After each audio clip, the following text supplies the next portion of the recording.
तो फाइनाल सांग मैंने पार्ट 2 पळी आछि मु स्टेशन ओल्हे कि पूरा आम ऑटो धरिकी पूरा रूम नापी पळी आसचु मंदिर पाखापाखि सांग मैंने आपण मैंने भावते कौ मंदिर जानापी चाहूले भिडियोटी को संपूर्ण रूपे देखु। तो फास्ट आम रूम नहीं गलु रूम को पलि जा फास्ट फ्रेश होपर जा मंदिर दर्शन करने ठाकुर।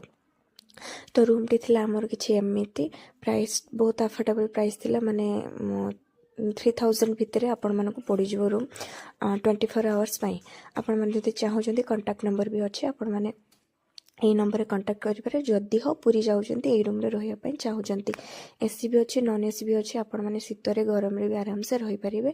तो देखो आम सका सका गाधे पाधे पूरा बाहरी पड़े मंदिर दर्शन करने। तो सांग मैंने आम न्यू ईयर आसीचु पूरी बुलायापी तो भिडियोटी बहुत लेट है आम पोस्ट करने।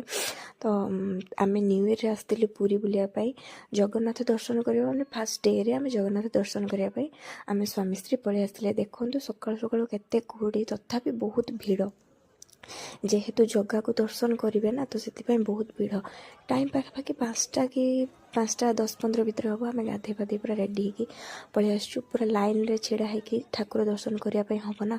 तो बहुत भीड़ जेहेतु माने आम ठाकुर दर्शन करने को बहुत लेट है सका 6टा पाखर लाइन में छिड़ा माने दिन 11टा 11:30 बेले ठाकुर दर्शन करके आसलु। तो ठाकुर दर्शन कर भितर तो फोन एलाउ ना ना तो पुणी आम आसिक बाहर फोन फान नहीं कि पुणी आपण मान सब भिडियो थ्रु देखले।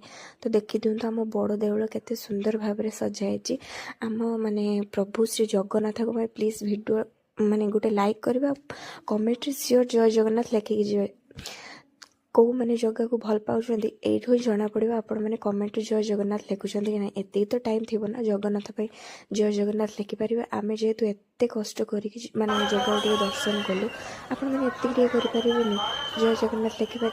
तो सांग मैंने एत सुंदर देखा मंदिर माने देखिकिना आखिर पूरा लुह झरी आने सब दुख कष्ट पूरा शांत हो जाए। तो पार्ट 3 देखिए ना भिडियोटी को कंटिन्यू